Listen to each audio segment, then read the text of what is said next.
Ladies and gentlemen, boys and girls, welcome back. This is game number 3 of the PGI European Qualifier Final. I am Jorisar, with me is iTwister, and we have 2 more games today before we go into 4 more tomorrow. Plenty of action now as we follow Lobby 3 for some more incredible games. You will notice we have a couple of different teams here. We have Vitality, Red Zone, the Imperial, LDLC, Knights, Team 1. These guys are in this lobby. So we're moving away temporarily from the Team Liquids of the world as we check out what goes on here in Lobby 3. So we have a little bit of a 9 o'clock to a 4 o'clock plane path. A lot of teams are south, and in particular, Novo looks incredibly crowded to start things off in game number 1. No fewer than 3 teams here. We can see one team completely taking Military Island, and whoa! So many teams in Milta and Nova, but we actually have a massive hard shift over to Gatka and Primorsk as a first circle. So fireworks starting very early on. So let's see what ends up happening. Oh, and Cheese Doodles takes out Calvin Klein very early in this game. That is a down and a kill from an early Scar. South George, quite densely populated, but Milta, we need to take a look there because the Knights are already taking damage. It looks like Team Red Zone, Gavran was just trying to move Texas on, and he successfully managed to do that. But still 2 teams out in Milta, in addition to a 3rd close to Lumber Mill. That looks like that's Team 10, Eggy Dorp and Co. are going to be chilling out there. LDLC in South George, but Novo has several teams. Let's go ahead and take a look at some of the action. This is Team 17 versus Team 19 at the moment. And Conspiracy there, taking a couple of pot shots onto Paradox, but lots of buildings in the way. Team 17 particularly spread out as things currently stand. And Dancic is going to go down. Still anybody's fight here because there's a lot of cover, but 2 players from Team 19 got sandwiched on that rooftop, unfortunately, in that building in the middle, and it means that they are down now to 2 players. Dalasar taking a peek to see if any teammates are going to come to aid.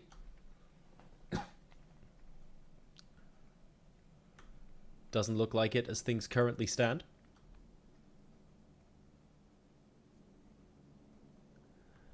The waiting game now favors 17. Paradox looking for an opportunity to come back in, but there's no real chance for them to do so without putting themselves into the middle of the firing line. Teammates now at about 1/3 health. It looks like they are resigning themselves to playing the rest of this game with 2 players. The Imperial are nearby as well. Suntouch and P-Day. Also on Military Island. Ooh, Drayden deciding, hang on a second, Lepovka's actually already been taken, and he would be very wise to that fact.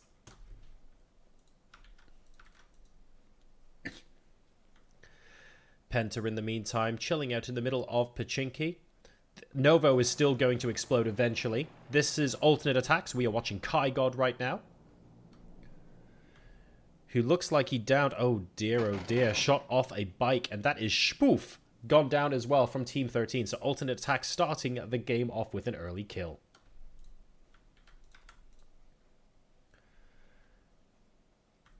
I'm still waiting for the kill feed to erupt in Nova when people eventually come on out of there. The Imperial are next to Team 17 and 19 as well, so that's going to be difficult.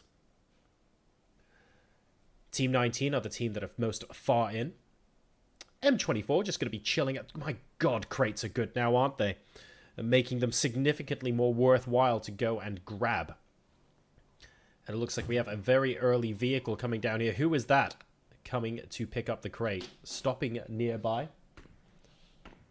That is Team 6. Oh, that is Jorgeni. He's looking for an opportunity, but he knows. Oh, yes, he can see people looking to camp the crate. That makes it really difficult. Trying to get a couple of shots off from long range to deter them from getting any closer. Not hitting any of them just yet, but finding a way.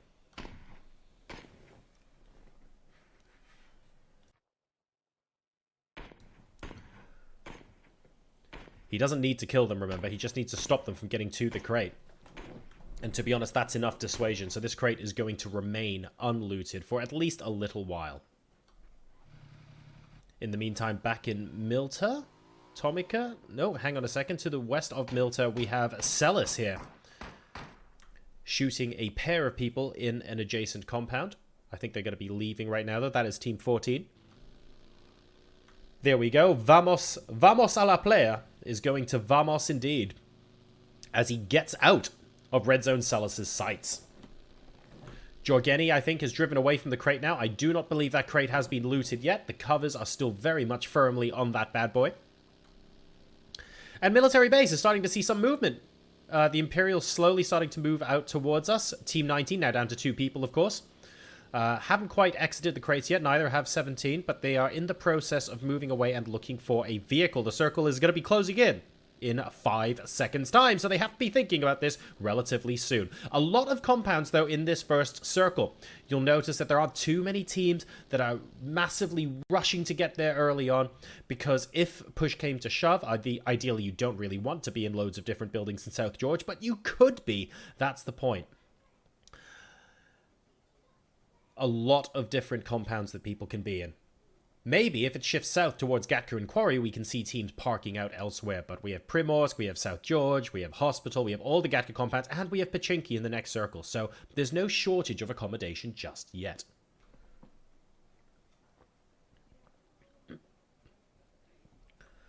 In the meantime, it looks like... Oh, yes, indeed.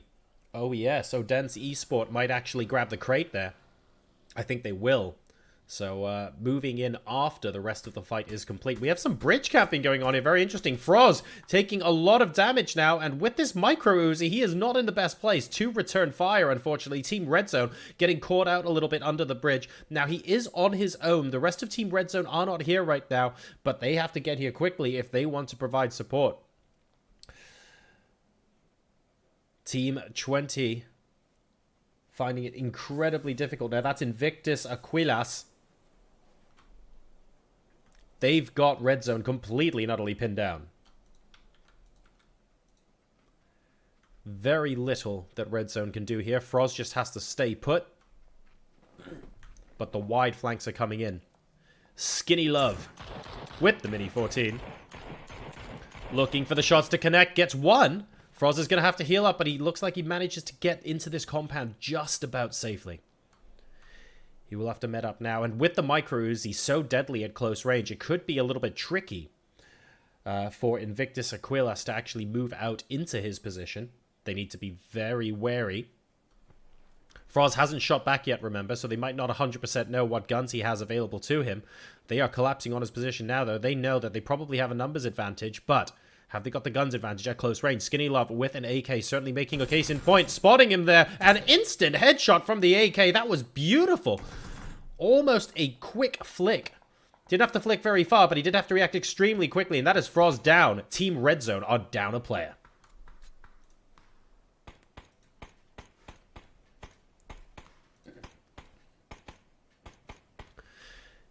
In the meantime, Shiv, Monkey, Shadow 1K, Oraze, that is Team Vitality, team number 2, moving north of Milton now, as the rest of these squads move in towards their position. Now, interestingly enough, Odense are very close to the crate right now, but I'm pretty sure the crate's already been looted. Oh no, Team 17 and 19 still going at it. Let's take a look at what's going on in Novo. Oh dear, Dalasar has been holed up here for so long.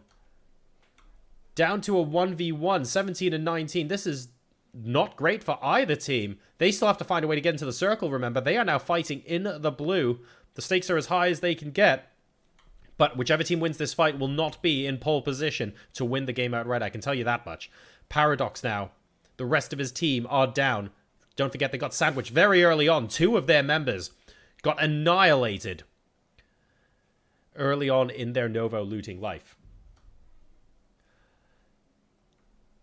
Don't worry, there's a building in the way. Dalasar patiently waiting, looking for an opportunity. But this is going to come at the expense of them trying to get into the circle. Absolutely rough coming in here. LDLC taking a couple of shots off. SNG managing to move down without taking any losses, although they got a couple of hits down on the vehicles, unfortunately. Paradox now moving downstairs. This potentially could be the fight that we're looking for. Dalasar will have heard the door close. Is he going to move? He is the other side of that corrugated fence. Not at the moment. He can hear him. He's waiting to hear the exit. He's waiting for a broken window. He's waiting for a door opening again in the rear. He hasn't heard that just yet, and Paradox is now coming around the side. These guys are getting incredibly close to each other. Possible front door? I think front door would be a little bit blasé, to be honest, by Paradox. This is getting more intense by the second. And remember, they are so far out in the blue. These meds don't last forever. Yes, okay. These competitive circles mean that they don't necessarily have to rush in right now, but they still don't have infinite meds. These guys are so close to taking each other out. Looks like the wait's going to be a little bit longer. So let's go ahead and take a look at what's going on inside the circle. Red zone. Oh, Gavran's so close to Invictus Aquilas and just having to stay quiet. I'm one with the bush. The bush is with me. Wide rotation coming in from a team nearby. That's the Knights. You do not want to be messing with them in a 1v4 situation. They roll in past this compound. It's not in the circle, remember, so they've decided they don't actually want to deal with that right now. Ooh, massively chunking the fence out of the way. You do have to compensate for that from a steering point of view on the bike. It is not easy to do that at all. And Paradox wins the fight back in Novo. So congratulations to him. Team 19 will be able to run all the way to this circle and possibly chunk and die to the blue. But the point is he won the fight. And this is high stakes, ladies and gentlemen. Don't forget, we are going to the ESL studios in Leicester. The top 5 teams from each lobby will get to compete. Massive prize pool there, and a humongous prize pool awaits them in Berlin for the people who qualify from Leicester as well. So a lot to play for here, certainly. Team 15, the Imperial, looking like they're going to be going the swimming route, and what a lovely day for it. The sun is out shining on this lovely Saturday. Team Penta now, that's team number 3. Chilling out on top of a hill, opting not to go for a compound and instead wanting to get as many angles as possible. They'll have to watch out for the compounds, but generally speaking, most of what is around them from a short to medium range, they're kind of untouchable. They will see everyone coming at them. It's the long range, it's the sneaky snipers that they have to watch out for from that position.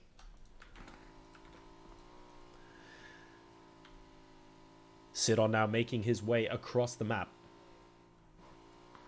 Very open in these fields and within view of quite a few compounds, but he hasn't attracted many bullets yet. Behold, the Instacaster curse. Oh, potential for stunts. That was kind of a Superman, but I suspect it was more a visual game glitch. You have to be very, very confident on a motorbike to do that in real life, ladies and gents. Let me tell you that. Penta getting very close to where the Knights are, and they should potentially be worried. If they move further in here, the Knights are going to have positional advantage if they come off the hill. Spotting Texas through the window before a shot is even fired. Great eyes from Penta, but of course that will not earn them the down. So the teams understand where each other are. That's fine. Now the key is to lose as few bullets as possible, because you don't want to be giving away your position to literally everybody else that's within a mile radius. That could be disastrous for these guys right now. And they're next to Team Vitality as well. Kronex getting a kill off onto Shadow 1K to start the engagement off. They have the cover of a couple of vehicles, but it's not quite enough to prevent Monkey from taking damage. Penta moving back now, looking for a way to consolidate their positions. Shiv saving the tires on that buggy in case they may need to make a quick getaway. In fact, is he even making a quick getaway, or is this going to be an attempt at a flank? Very interesting to see what Vitality's strategy is going to be here. He moves straight at... Wow, he's actually moving straight away. So they are opting to split here and not risk going down to one of the other top teams in this lobby very early on in the engagement. They want those points. They want to be in those top 5. They want to be going to Leicester. So taking a risky maneuver here. Alternate attacks in the meantime get a kill, but they're not exactly in a full squad wipe. It looks like it was just a straggling member of LDLC. Penta and Knight still close to each other, and now we have Vitality almost dangerously split. They're relatively close to a team in a compound as well. So Gavran still so close to Team 20 on the east side of the circle, still not wanting to poke his head above the parapet. Team Red Zone hanging on to this game by a thread as things currently stand, and he is very, very happy to stay there until the next circle shows up. And you know what? Gavran is going to be very happy with that indeed. Okay, expect to see hard shifts, expect to see people in vehicles, and expect to see them go now. This next circle eliminates a lot of buildings on the west side. And as a result, you can see alternate attacks. You see Zulol, Jerpsy, and co. rushing to grab one of those compounds on the east side of the circle, because every compound they drive through is going to have people shooting at them. Timmy's already attempting to go for Odense as they drive by. He won't get a connect there, but there'll be plenty more vehicles in a couple of seconds that he could potentially be shooting at. SNG going around the bottom, so is the rest of LDLC. Alternate attacks looking like they're taking an extremely wide flank, not wanting to get shot at by anyone, so they could be coming back up from the southeast. We'll be keeping an eye on them in just a bit. They could end up going via Invictus Aquilas. So many teams now rushing as quickly as possible to get into this next circle. SNG not ideal at the base of Quarry there on the east side. There isn't that much cover until you get into sort of swamp area, and a lot of that is going to get cut out by the next circle. So not... They could be in a better position, but they have consciously chosen not to drive through the center of the circle where all of these people are in compounds. They've decided that slightly poorer positioning is worth not getting shot at early on. And to be fair, they could be rewarded with a crate. One is landed almost right next to them. So SNG could actually be in luck this game. Rest of the squads now taking shots. Oh dear, and Sidon from LDLC is struggling. He is under siege right now on the south side. So many players getting shot at, and that is the rest of Team 7, I think, out of the game. Is there anyone left alive? I think still one person here is Monkey Lasinge, an incredible sniper. There we go, 2 in a vehicle out south. Does a beautiful job of picking them off. This means the rest of these guys really just want to stay put right now. They effectively have a compound to themselves, but they are getting eyed up by Team 6.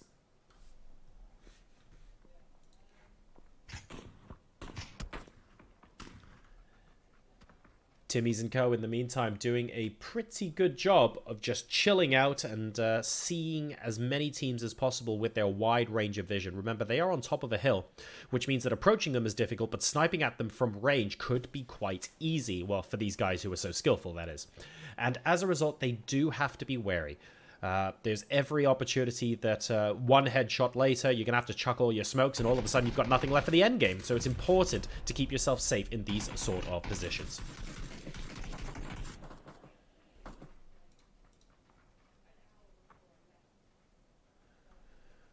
Moving through. Oraxi getting downed. That's Team Vitality there.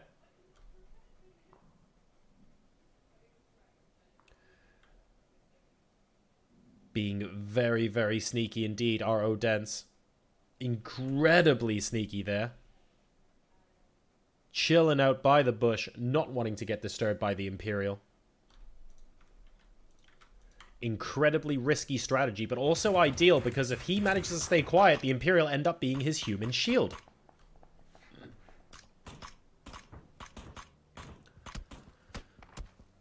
Jerpsy, oh, getting some beautiful headshots actually off onto Rafi, but he is going to go down himself. Ross Stunmar managing to get the revenge here.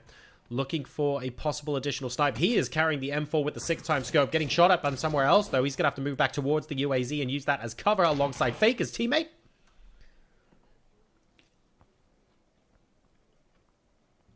Timmy's and Jorgeni very close by. Clear sniping distance.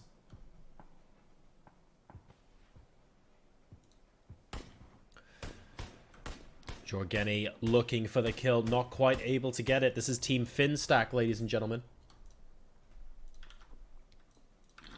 They've been around the PUBG scene for a very, very long time. Jerpsy, Zulol. Familiar names in the European scene. Fighting for their chance to be in the top 5. Remember, this is over 8 games, and this is only game number 3. Oh my goodness. Now, this is interesting. So yes, this is a hard shift, but also most of the teams already have compounds in this next circle. There are very few teams that are going to need to hard push in here. We see Team 16 Sharks will have to move in. But they only have to go through Shiv and Paradox by the looks of things if they just want to camp out on the east side of the circle. The danger, of course, is that that is mostly fields. So not too much movement, but very interesting strategic developments going on in this next circle. We have Cloudtail and Co. Now the Imperial rushing in, looking for homes in the compound. One of them, OPG, goes down very early on. He needs to crawl into a compound so that he can actually get safe. The Knights are right next door. Not ideal at all. Cloudtail goes down to a headshot as well. The Imperial need to find a way to regroup. Texas coming in with the frag grenade. He's looking for it, trying to finish the down. Gets OPG. Cloudtail still in need of resurrecting. They are right outside the building now, and this compound is about to get stormed, ladies and gentlemen. Texas coming around the back. Spots the back, unfortunately, and there is nothing that they can do about that. Another frag goes off. The Knights are on a roll right now, and they are looking for Sun Touch. They get Sun Touch, and that is it. Squad 15. No, P-Day. 3 out of 4 of them dead. P-Day sat in the smoke, chilling, grabbing an energy drink, because why not? He is the only... Oh, no, and unfortunately, the smokes can only hold you alive for so long. That's it for the Imperial, taken out by the Knights, choosing the wrong compound and picking a fight quite early on. 16 teams left alive, ladies and gentlemen. This is Lobby 3 of the ESL PUBG Global Invitational EU Qualifiers, and this weekend is the team's last chance to make it to the finals in Leicester.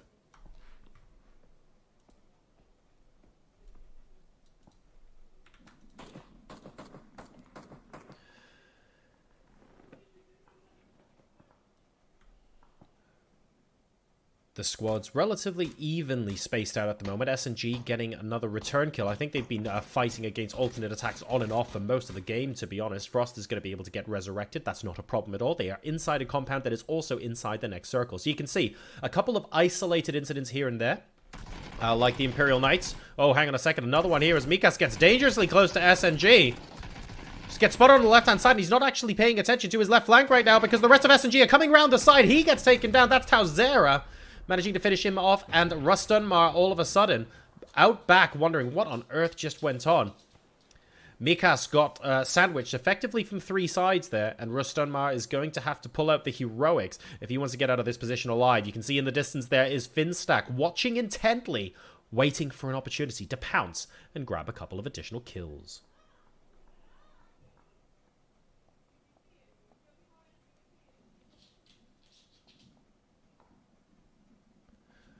Penta taking a lot of shots now, actually. They are really focused on the team to their northeast. Let's find out who they are. Is that red zone as well?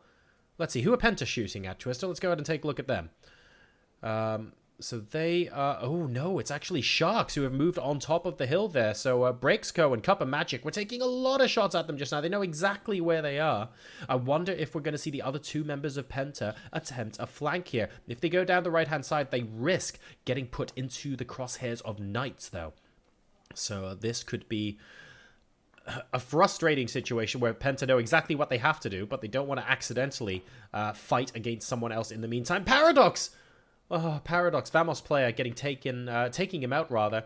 And Paradox, of course, you'll remember from Novo Repnoya very early on in this game, managing to win the fight against Squad 17, unfortunately will bow out at this stage.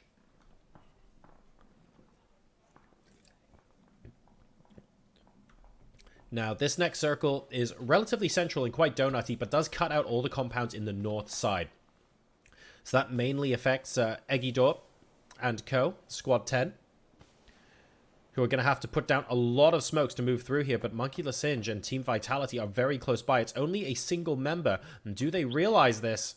Oh, goodness, Monkey in the worst possible position. This is a 1v4. Yes, he has an angle. Molotov getting chucked as well. They suspect someone is in here. This is not good news at all. And they go down. A little bit of healing will be required, but Egidorp will get the down and the kill onto Monkey Lasinge. Team Vitality down a member. That dangerous split not really working out for them. And I think they're only left with Shiv in the northeast side of the circle on his lonesome right now. Finstack, in the meantime, taking some shots at Knights, which is dangerous. No, pardon me. They were shooting LDLC, but Knights managing to get someone else entirely. As S&G continue to move across. Wow, they actually finish off Rax and get Frost down again as well. That is frustrating because earlier on, alternate attacks were always in a better position. But having to move out of the compound, changing the dynamic of the game there, meaning alternate attacks actually have to move in behind them. SNG are in a difficult position themselves, though, because they are not inside the next white circle. So while they have got those kills under their belt, they need to find a safe space to be. And they're going to have to go through Penta Esports to do that. And I'm not sure you really want to do that right now. But they might not end up having a choice. Finstack spotting the rest of LDLC. Finstack taking the rest of LDLC. They move into the circle. Braca is reasonably close to them. There are many teams actually on these hills who can take shots at them from afar. So it's not just the teams that are close. It could also be the teams that are far away that end up playing a big part in what happens next in this game. Frag going out onto Penta. I think Penta are slightly lucky there that the car didn't end up blowing up as well, because a blown up car there would almost certainly have killed them off. This is Sharks. Z33C now moving in. Getting a bit more aggressive. Thinking about a second frag. Opting for the smoke instead to mask his entry. Wow, he's really going for it here. He's getting closer and closer to where Penta were, but they're actually tactically retreating to where Knights are. And this, my goodness, ladies and gentlemen, this next circle is heaven sent for Team Knights. Now, remember, they had to fight their way to get in there. It wasn't given to them by any means, but they are the controllers of the only compound that's going to be in the next circle. Knights, all of a sudden, look like they are in prime position. Maybe not necessarily to take the game. There could still be a circle after this, but certainly to finish in the top 3. Fraser gets blindsided by Jorgeni.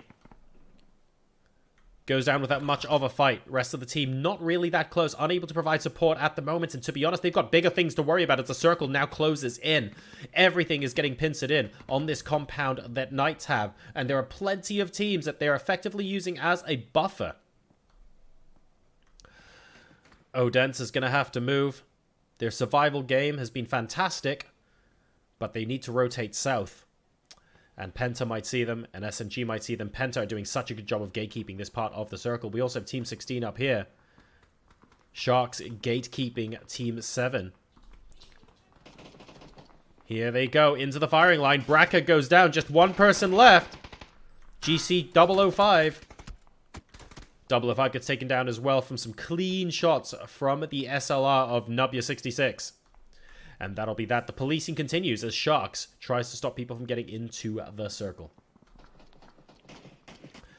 Wasabi finishing off Eggy. Wow, actually managing to get 3 knocks. That was a massive blindside. I suspect that must have come from a flank, because these guys are incredibly good players. To get a 3-on-1 kill like that in such short order. Finstack in trouble though. Jerpsy taking shots from all sorts of sides there, and unfortunately he is going to go down. That is an insta-kill, which means that is Finstack out of the game, courtesy of Penta Esports. There is nobody else left to gatekeep on the west side now. They can focus inwards. They can look at this next circle. They can evaluate where the teams are. They will see there are people up north. They will know that there are people down south in the compound. Knights, as things currently stand.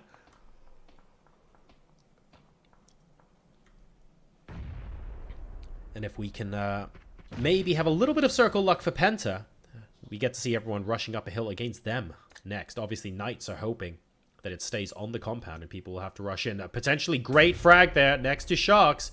Going prone behind the tree to avoid any sort of blast. Managing to survive there. He has got teammates available, but they are on the edge of the zone. And oh no, in the firing line of Penta. So Brexco takes out Sharks Z33C. And they've got 2 battles to fight now. They want to get away from Penta into the circle so they can actually fight the next lot. And they can't do it right now. Penta have them pinned down. So Sharks are getting sandwiched at the moment, and I have a feeling that Invictus Aquilas, Team 20, are going to be thankful for it. Hopefully Skinny Love can just kind of chill out and sneak his way into the circle. Penta don't look like they have to move much. Knights have a single building as part of their compound still in the next circle, so they have the potential to stay there, but it does bring them very close together. In a space where a couple of well-thrown nades, and they do have to be very well-thrown to be honest, can get several knocks. Depends on if they want... At the end of the day, if there are 7 teams alive, it's going to be fantastic. They can let all the other teams still continue to fight. If it was down to 2 teams, for example, you don't want all 4 of your players in the same room, that's for sure. Wasabi, he's had a stonking game, looking for the rest of Invictus manages to get them. That's an insta-kill onto Skinny Love, so that is Invictus Aquilas out of the game. We are down to 6 teams here in Lobby 3, Game 3 of the PGI EU Qualifier Finals. For those of you who are just tuning in, I am Jorisar. With me is iTwister, doing the observing for me this evening. We hope you guys are enjoying the broadcast. And we'll see which team ends up on top. 6 left. Penta Esports doing an incredible job. Knights, though, held the compound so strongly for most of this game. They're going to have to move out now. Sharks getting a shot off onto Team 14. Brexco, we were talking about how Penta were keeping Sharks pinned down. That's a great example. And Hautik, unfortunately, goes down. Yes, he gets the kill to his name, but unfortunately, his team does not benefit from that whatsoever. Texas. Oh, no. He's going to run straight into the rest of Odense. And at least manages to take out a team. Hjort goes down there. And Penta from on top of this hill. They really are supreme at the moment. Voxic, a person that has, on so many occasions, put some sick kill streaks together, unfortunately goes down very early on to Cup of Magic. Penta with the high ground are just dominating the circle right now, but there are still 4 teams alive, and by no means have they got this game wrapped up yet. Knights are possibly their biggest threat, and taking out one of them early on is going to be very helpful indeed. There goes Vamos, there goes Iwasabi. That is Team 14. Can we please pay some respects to Iwasabi? F's in the chat for what a great game he's had. He's managed to rack up a fair number of kills. But Penta look like they are the ones who want to clean up here. It's them, it's Knights, and it's the one surviving player over here on the right-hand side who has absolutely no intention of participating in this at all. That's S&G, ladies and gentlemen, Team 5. Very happy to sit out of this. Udir Mayfire, or Udir as he is now known. Spotting a headshot, gets the headshot. Not quite the down, though, but that's okay. Oh, no, it is the down as well. Pardon me. Another teammate must have managed to get a shot off as well, and that is Texas behind the rock. At least he's in the smoke. But where are the other squad members to revive him? They are nowhere to be seen. Only one person on their feet now for Knights, and that is Kramer. Now, don't get me wrong. Kramer is one of the most amazing players we have seen play the game in the European region, but he is up against a full Penta squad right now. Texas is seen by Udir. Texas is finished off by Udir, and now it's a 4v1 situation. It is the Knights versus Penta, 2 of the strongest teams in this lobby. Only one of them will come out on top, and Kramer, well, I would say his odds are close to Leicester to win the Premier League a couple of years ago, except, you know, that could be somewhat controversial a statement to make. He crawls out, spots that people are hitting him straight away. He's going to stay. Oh, is he even just going to die in the blue? No, he's healing up, but it won't be fast enough. That's Knights. Kramer down, ladies and gentlemen. As a result, Penta are fighting SNG, who managed to sneak into second place. Penta and Knights doing a brutal job against each other, and Singularity has just been sneaky snaking it behind them, wondering what on earth is going on. They'll be very pleased that they get the additional points of going into second place. They desperately want to be one of those top 5 teams, and they struggled early game. They had so much bad luck, and a couple of players picked off early. Very useful for them indeed to get into a situation where they managed to salvage those points. So Knights in third place, and Penta, Penta, search party of 4. Just going to be checking out the landscape. We'll be spotting him right now, and that's it. Udir taking the final kill onto T-Dub, which means we have Penta Esports finishing in first place. Team Singularity, SMG in second, and we have the Knights finishing in third. Special mention to Iwasabi for 6 kills there in a reasonably impressive second half of the game. So all in all, a very exciting game number 3 here in Lobby 3. And we look forward to continuing to follow these teams, ladies and gentlemen, when we move into Lobby 4 after this short break. I'm Jorisar, observing is iTwister, and we will see you in just a bit.